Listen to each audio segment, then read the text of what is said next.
제7계명은 무엇입니까? 제7계명은 간음하지 말라입니다. 71문입니다. 제7계명에서 요구하는 것은 무엇입니까? 시작.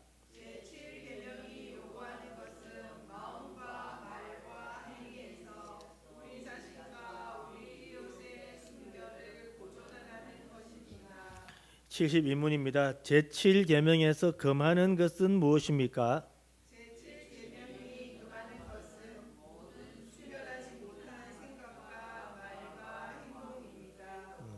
예. 제7계명이 금하는 것은 모든 순결하지 못한 생각과 말과 행동입니다. 오늘 제7계명 간음하지 말라입니다. 간음하지 말라는 이 7계명은 우리의 삶의 모든 부분이 순결 그리고 정절을 거룩하게 생각하여 지켜나가라는 것입니다. 그것은 우리 간음이라고 하는 것이 우리 몸에 짓는 죄라고 그렇게 성경이 가르칩니다. 다른 것들은 또 몸 밖에서 일어나지만 간음은 몸 안에서 일어나는 죄이고, 이 죄가 가지고 있는 그 위험성은 여기서부터 시작하여서 우리의 생각 또 우리의 마음 그리고 우리의 주변까지 다 오염시키고 무너뜨리게 되는 아주 심각한 문제가 있다는 것입니다. 그래서 순결한 삶을 성적으로나 또 정신적으로, 그리고 또한 좀 더 나가면 거룩한 가정과도 연결되어 있습니다.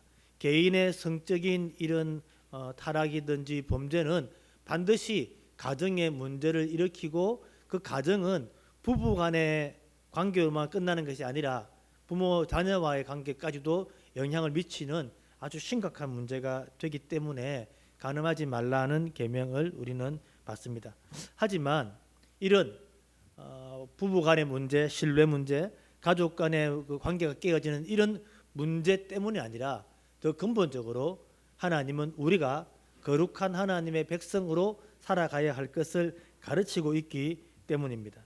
하나님은 우리가 순결하고 정숙하게 살아가기를 좋아하시고 사랑하십니다. 그래서 우리로부터 오는 모든 불결함을 멀리하게 하시는 것입니다.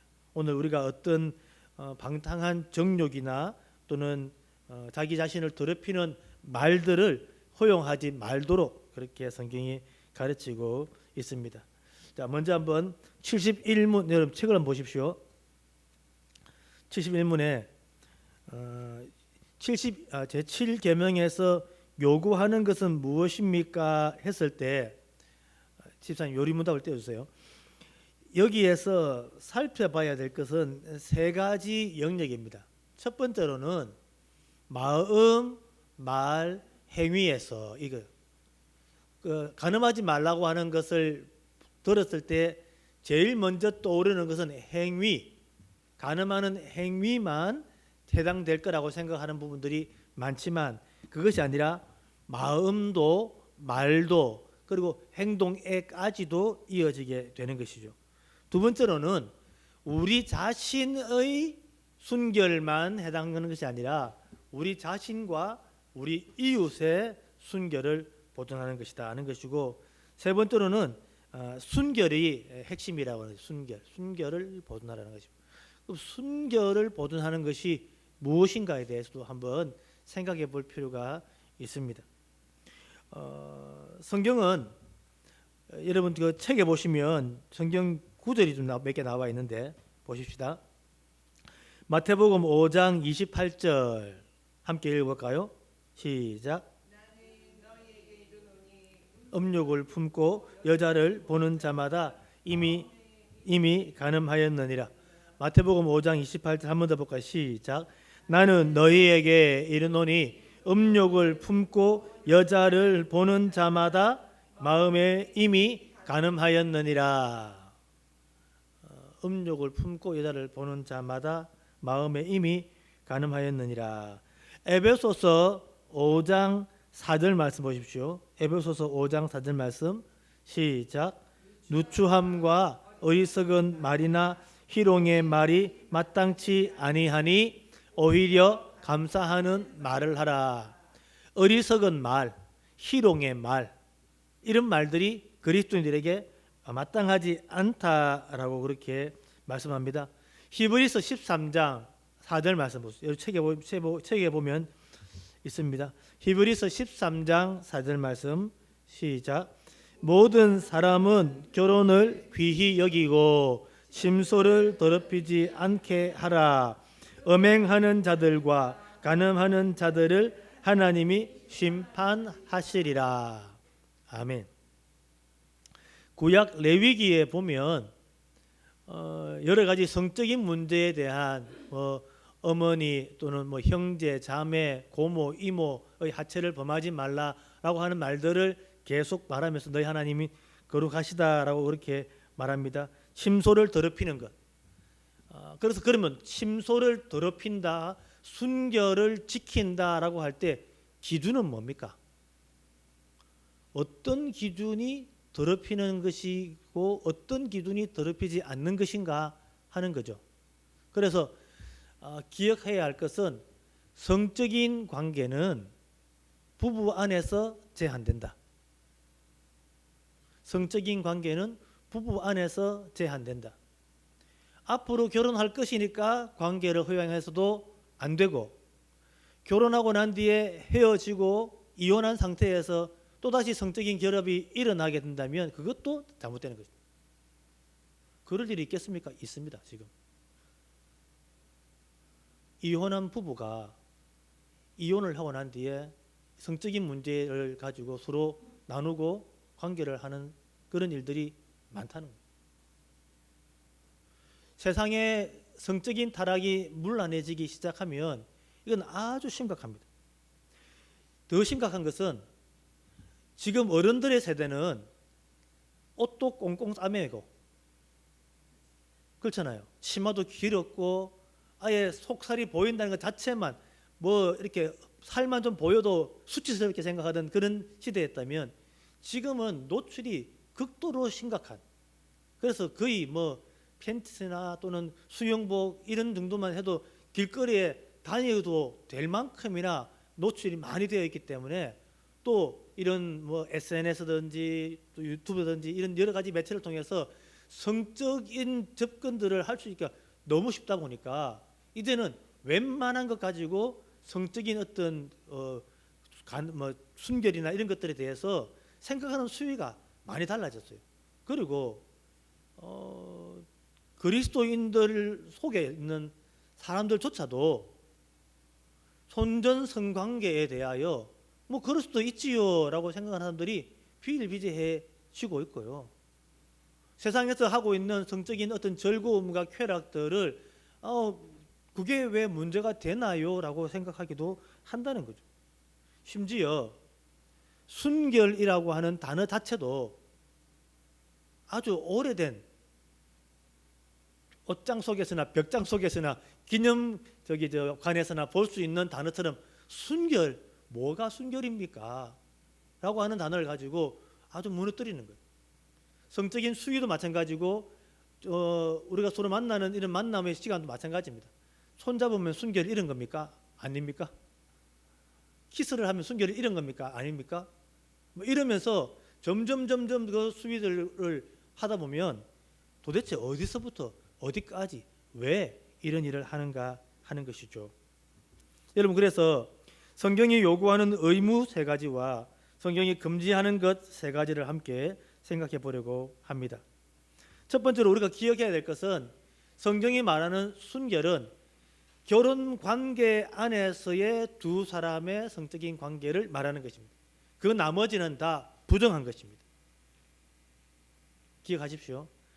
부부 간의 관계, 합법적인 부부의 한 명과 한 명의 그 결혼 안에서 일어나는 성적인 관계만 성경이 허용하고 그 나머지는 허용하지 않는다는 것입니다. 심지어 성경은 말합니다. 음욕을 절제할 수 없거든 결혼하라. 음욕을 절제할 수 없으면 결혼하라. 우리 사람들에게는 성적인 이런 욕망이 누구에게나 다 있습니다. 특별하게 하나님의 나라를 위해서 독신으로 살 수 있는 은사가 있긴 있습니다. 그러나 본인에게 그런 은사가 있지 않는 이상에는 하나님 앞에서 빨리 결혼하라, 그렇게 성경은 가르칩니다. 왜냐하면 마음이나 말로 정적인 위험이 있기 때문에 그렇다는 것이죠. 그래서 전인적인 순결을 보존하기 위해서는 우리의 행동뿐 아니라 우리의 말도, 또 심지어 우리의 마음까지 이 전 영역에서의 순결을 요구하신다는 거예요. 다른 사람에게 어떤 불결하고도 부정한 관계를 가지고 난 뒤에도 들키지만 않으면 괜찮아, 드러나지만 않으면 순결한 것처럼 말하는 것, 그것 자체가 가장 심각한 문제라는 거죠. 교회에 있는 법은 목회자나 교회의 중직자들이 이런 세상에서 말하는 일반적인 벌이나 징계를 받게 되면 이 직을 못하도록 그렇게 제한합니다. 만약에 목회자가 성적인 범죄를 했다 그러면 목회직을 못하는 거예요. 도둑질을 해서 만약에 감옥에 갔다 온다 그러면 그 직을 못하는 게, 그게 지금까지 우리가 하고 있는 룰이었어요. 근데 요즘은 점점 그런 목사님들도 와가지고 목사를 하잖아요. 심각한 교회의 기준의 타락을 말하는 거죠. 교회 목회자들의 기준이 떨어지면 성도들의 기준이 높아질 수가 없습니다. 그렇기 때문에 우리는 먼저 철저하게 자기 자신에 대한 기준을 높여야 됩니다. 상대방을 바라보는 기준이 아니라 내가 내 자신을 바라보는 기준을 높여서 생각하고, 나보다 못한 사람을 볼 때 위하여 기도하거나 그를 위하여 위로해 줄 수 있는 그런 사주가 되는 것이 옳지, 나의 기준은 낮으면서 상대방에게 대한 판단 기준은 높여버리면 항상 싸움과 문제가 생길 수밖에 없겠죠.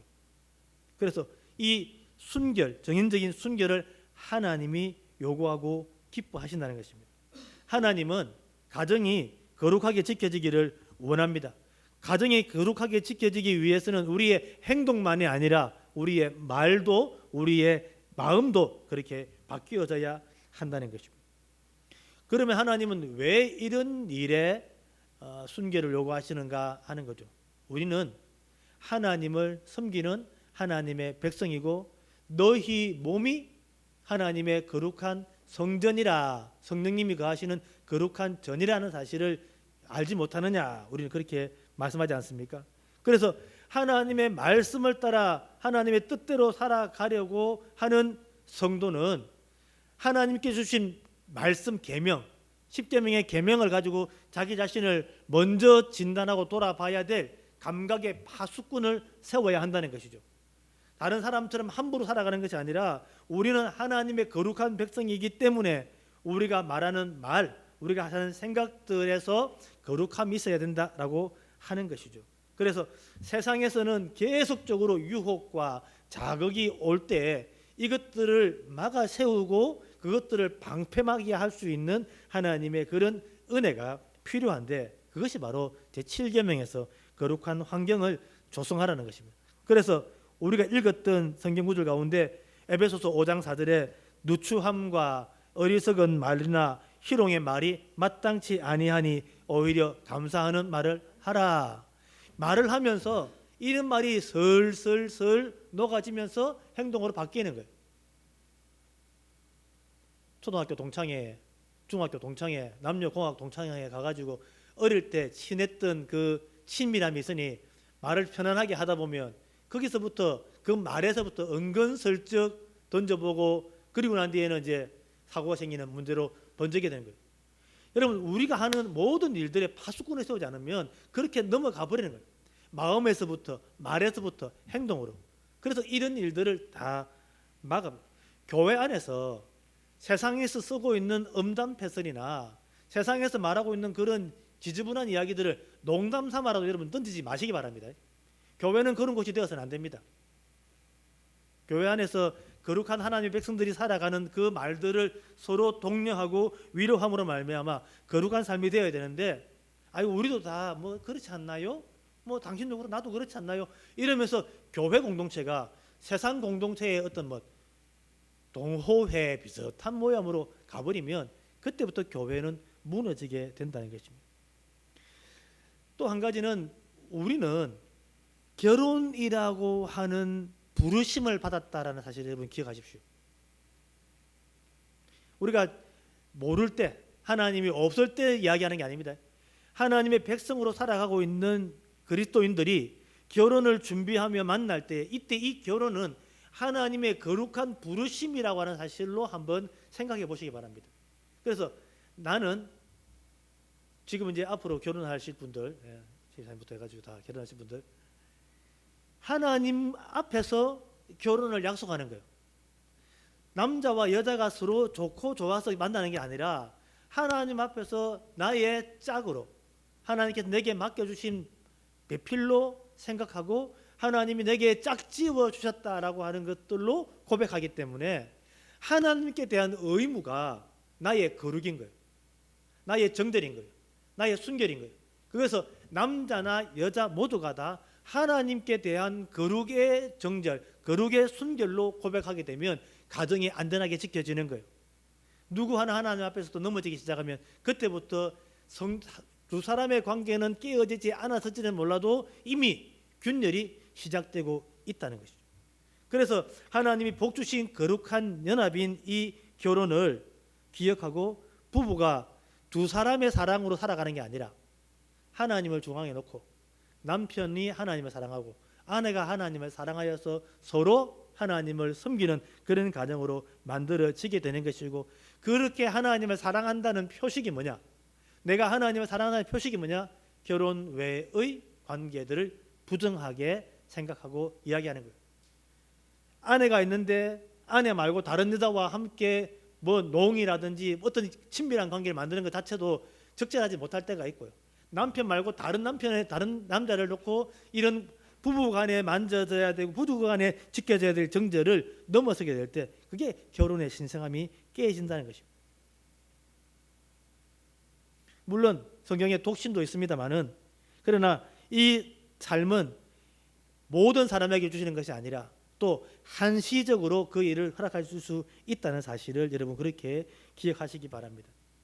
오늘 간음하지 말라는 계명에서 기억해야 될 것은 순결은 마음, 말, 행동이라는 것이고, 이 순결은 범위가 있다면 결혼이라는 범위, 결혼의 범위.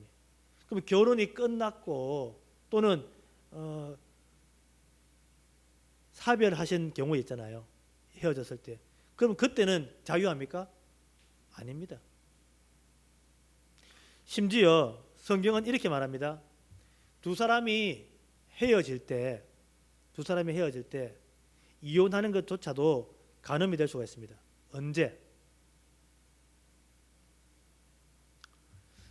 교회 안에 어떤 성도들은 경제적인 문제 때문에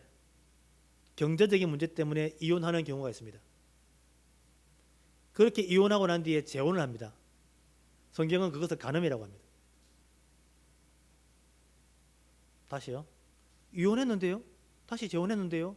결혼을 했으니까 간음 아니지 않습니까? 성경은 이혼의 사유를 뭐라고 합니까? 음행한 연고 외에는 이혼할 수 없다라고 성경은 가르칩니다. 이 사람이 음행함으로 말미암아 부부간의 관계가 깨어졌고 그것 때문에 갈라지게 됐으면 더 이상 관계를 할 수가 없는 거예요. 관계가 끊어지는 거예요. 그렇기 때문에 음행하거나 사람이 죽고 합의됐을 때 그때는 관계가 끊어지는 거죠. 그 다음에 재혼하는 것은 가능과 상관이 없습니다. 그러나 그렇지 않은 상태로 다시 재혼을 하게 되면 그것은 간음죄가 된다는 거예요. 이해되십니까? 성경이 말하는 것은 그 정도까지 돼요. 물론 세상 법정은 그렇지 않습니다. 사람들의 생각도 그렇지 않습니다만은 그만큼 하나님은 음행한 연고 외에는 이혼하지 않도록 정해놓은 거예요. 지금은 여러 가지 문제들 때문에 이혼하는 가정들이 많이 있어가지고 이 문제를 말하지도 못할 때가 많습니다. 그러나 성경은 분명히 그렇게 말씀하고 있습니다. 자, 여러분 에베소서 5장 3절 4절 말씀 보십시오. 에베소서 5장 3절 4절 말씀. 음행과 온갖 더러운 것과 탐욕은 너희 중에서 그 이름조차도 부르지 말라. 이는 성도에게 마땅한 바니라.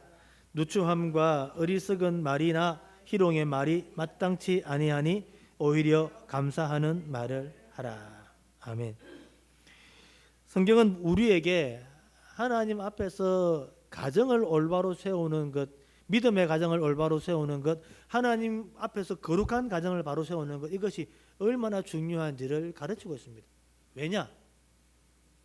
하나님 앞에 신실하지 못하면 그는 하나님의 계명을 어기게 될 것이고, 그 어김으로 말미암아 부부간의 관계 속에 문제가 생길 것이고, 그 부부간의 관계가 문제가 생기면 결국은 그 가정에 문제가 생겨서 이 가정에서 생긴 문제가 사회적인 문제로 흘러간다는 것입니다.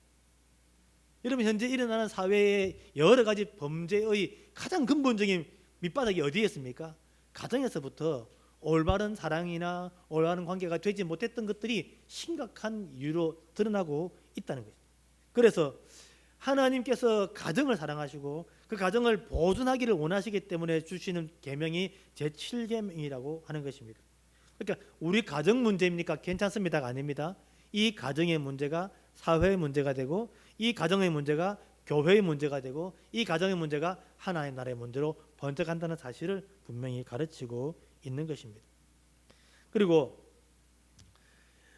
이 음란이라고 하는 죄는 뿌리가 마음에서부터 시작하기 때문에 우리가 가지고 있는 모든 죄들의 근본과 유사하고 가장 심각하게 결과들이 드러나기 때문입니다. 다윗이 우리아의 아내 바세바를 범하게 될 때도 관계는 처음에는 전쟁 기간에 전쟁에 나가지 않고 옥상에 쉬었습니다. 마음의 게으름이고 나태함이 시작입니다. 두리번 보니까 여자를 보게 되는 거죠. 눈이죠. 그리고 질문을 합니다. 누구냐? 마음이 가는 거죠.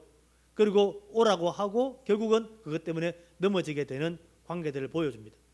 우리 마음에 영적인 결과가 나타나기 전에, 빙산에 드러난 부분으로 죄가 되기 전에 빙산의 아랫부분에 있는 꿈틀꿈틀거리고 있는 죄의 습성은 마음에서부터 말로부터 점차 커져가고 있다는 사실을 성경은 그렇게 가르치고 있는 것입니다. 그래서 교회 안에서 이 성경 안에서 가르치는 부정함은 감통과 음행, 추잡한 대화, 희롱의 말, 음탕한 눈길, 경박한 행동, 이런 것들을 금하는 것입니다. 결국은 그 모두가 다 거룩한 성령께서 계신 이 몸들이 훼손되어 가고 있다는 것입니다. 대교리 문답에서는 그러면 어떻게 간음하지 말라는 계명을 지킬 수 있습니까? 라고 묻습니다.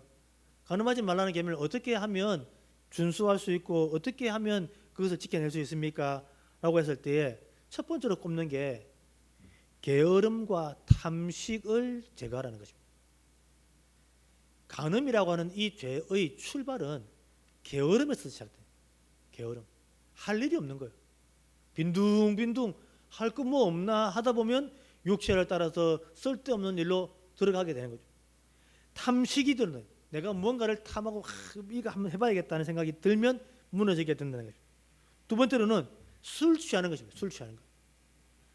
술 취하는 것과 음행과의 관계가 계속 상관관계가 드러나고 있다는 사실입니다. 또 세 번째로는 음란한 친구와의 교제입니다. 주변에 있는 친구가 그런 걸 좋아하는 친구와 점점 엮여가다 보면 거기에서 흘러가게 되는 거예요. 그리고 자극적인 문화, 음탕한 노래, 서적, 영상, 이것들이 우리 주변에 있는데 여기에 접근하게 될 때 간음하지 말라는 계명을 어기게 되게 된다고 대교리 문답, 지금부터 500년 전에 그렇게 가르치고 있는 것입니다. 그래서 철저한 문화적인 경계, 이것도 필요해요. 아까 기도하는 기도 시간에 맞은 것처럼 우리 아이들의 눈이나 주변 환경 속에 이런 것들이 무분별하게 막 열려 있는 거예요. 여기에 대한 아무런 경계심이나 또는 조심하라는 사인 페이지가 없으면 그냥 아이들은 이게 당연한 것처럼 받아들이는 거예요. 이런 문화가 음탕한 문화라고 생각하지 않고 이런 문화가 당연한 문화라고 생각하는 그 순간부터 노출 수위든 마음의 경계가 무너지게 되는 것이죠. 주변에서 그런 말을 하고 노는 친구들 보면서 재밌다고 낄낄낄거리고 있는 그것이 우리의 영혼을 얼마나 파묻고 있는지를 경계심을 가지고 보지 못하기 때문에 결국은 무너지게 되는 것입니다. 아니 저는 그렇게 하지 않았어요. 아니 저는 그렇게 죄짓지 않았어요. 아니요. 이미 기초가 바닥이 거룩한 하나님의 전에 이미 곰팡이가 슬고 있는 것이 되는 것입니다. 그래서 성경은 음욕을 품고 여단을 보는 자마다 이미 마음에 이미 간음하였느니라 라고 그렇게 우리의 마음의 중심을 보신다고 말씀하는 것입니다. 다시 한번 여러분 성경 한번 찾아볼까요? 고린도전서 여러분 찾아봅시다. 6장 18절에서 20절입니다. 고린도전서 6장 18절에서 20절 말씀.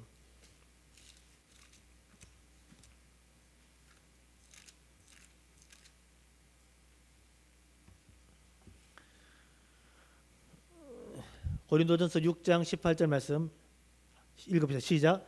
음행을 피하라. 사람이 범하는 죄마다 몸 밖에 있거니와 음행하는 자는 자기 몸에 죄를 범하느니라. 너희 몸은 너희가 하나님께로부터 받은 바 너희 가운데 계신 성령의 전인 줄을 알지 못하느냐. 너희는 너희 자신의 것이 아니라 값으로 산 것이 되었으니 그런즉 너희 몸으로 하나님께 영광을 돌리라. 아멘. 불륜을 저지른 목사가 설교를 한다 생각합시다. 여러분 그 자체가 하나님께 영광이 되겠습니까? 은혜가 되겠습니까? 우리 몸으로 하나님께 영광 돌린다고 하는 사실은 이런 것처럼 폐회가 하나님 앞에서 무너졌을 때에 끔찍한 결과를 가져오게 된다는 것입니다. 그러므로 우리는 어떻게 우리 시대 가운데서 하나님 앞에서 살아갈 것인가 하는 것이죠. 첫 번째로 미디어를 잘 분별하도록 그렇게 감시의 벽을 높여줘야 하는 것입니다. 시각적 자극을 주는 영상물들에 대하여 여러분 조심해서 멀리하는 것들이 필요합니다. 두 번째로 생각을 바로 하셔야 됩니다. 바로 생각을 꼭 기억하십시오. 결혼 이외에 성적인 관계나 터치는 있을 수가 없다. 세상에 있는 많은 사람들이 요즘은 아예 혼수가 애기가 혼수라고 하는 사람들이 있어요. 교회 안에서는요, 혼전 성관계를 가지면 목회자가 교회 주례를 못합니다. 혼전 성관계를 가졌을 때 교회 목사가 주례를 못합니다. 불신자와의 결혼에 목사가 주례를 못합니다. 그래서 교회는 만약에 교회의 중직자, 목사나 장로나 중직자의 자녀가 불신 결혼을 하게 되면 오히려 교회에서 권징을 합니다. 책망을 합니다. 그것은 하나님께서 우리에게 맡기신 일입니다. 내 자녀를 부지런히 잘 가르쳐야 될 책임이 성도들에게 있죠. 이 아이를 언제까지 가르칩니까? 부모의 권리가 언제까지 갑니까? 결혼할 때까지. 결혼시킬 때까지 부모가 양육해야 될 책임이 있습니다. 그 부모의 마지막 양육 교육은 뭐냐면 결혼을 교회 안에서, 성도 안에서 결혼하게 하는 겁니다. 그게 안 될 때 부모가 책임을 지는 거예요. 그래서 저 어릴 때 우리 교회 장로님 그 결혼식을 딸내미가 워낙에 말을 안 들었어요. 얼마나 말이 통제가 안 되는지. 장로님 딸이 절에 가서 결혼을 해버렸어요. 결혼식, 그러니까 아예 뻗나가는 마음으로 그냥 막 해버린 거예요. 그래서 통제가 안 되는 통제도 그렇지만은 얼마나 마음이 아프시겠습니까? 많은 교회는 그 장로님에 대해서 치리했었어요. 우리는 어릴 때부터 그걸 보고 자랐어요. 교회가 간음이라고 하는 것을 세상의 잣대, 요즘은 간통죄도 없어졌어요. 그 법적으로도 이제 아무 문제 없어요 하는 것에 썰려가지 않는 것, 그것은 바로 하나님의 교회를 바로 세우려고 하는 것입니다. 저는 오늘 이렇게 가르치고 난 뒤에 저희 집에 아이들이 어떤 일이 일어날지 아직 결혼 안 시켜서 모릅니다. 그러나 분명한 사실은 이렇게 선포하는 것도 그 일에 대한 책임을 제가 져야 된다는 거예요.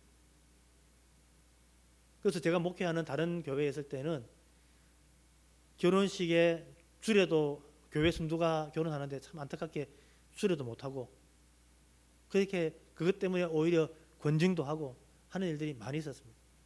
꼭 기억하십시오. 우리가 하나님의 거룩한 백성임을 기억한다면 우리의 삶은 거룩한 순결을 지켜나가는 하나님의 백성의 삶이어야 한다는 것입니다. 세상의 논리를 가지고 괜찮지 않습니까? 라고 또 다른 교회는 다 그렇게 하던데요, 다른 교회 목사님들도 그렇게 하시던 것 같은데요 라고 하는 기준은 하나님의 말씀이 아니지 않습니까? 성경에 우리가 가르치는 것은 우리는 거룩한 사람들이고 거룩한 백성이고 우리의 자녀들도 거룩하게 양육하고 훈련시켜야 될 책임이 부모들에게 있다는 사실입니다. 그래서 아이들에게 성에 대하여 가르치고 또 결혼에 대하여 가르치고 하나님의 법을 따라 어떻게 살아가는지 가르쳐야 된다는 것입니다. 기억하십시오. 이거는 억압의 사슬이 아닙니다. 이렇게 만드는 것이 옥죄이는 게 아닙니다. 오히려 사랑의 온전한 울타리를 쳐주는 겁니다. 이렇게 만들어진 사랑의 울타리 안에서 여러분 그 결혼의 가정은 안전하게 세워져 갑니다.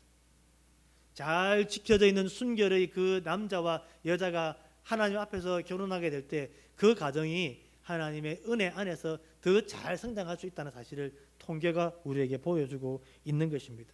우리 자신과 가정을 가장 아름답게 꽃피우도록 보존하시는 하나님의 사랑의 울타리가 제7계명이라는 사실을 기억하시고 교회가 이 제7계명에 민감하게 반응하고 그 제7계명을 잘 준수할 수 있도록 함께 달려가는 저와 여러분 되시기를 주님의 이름으로 축원합니다.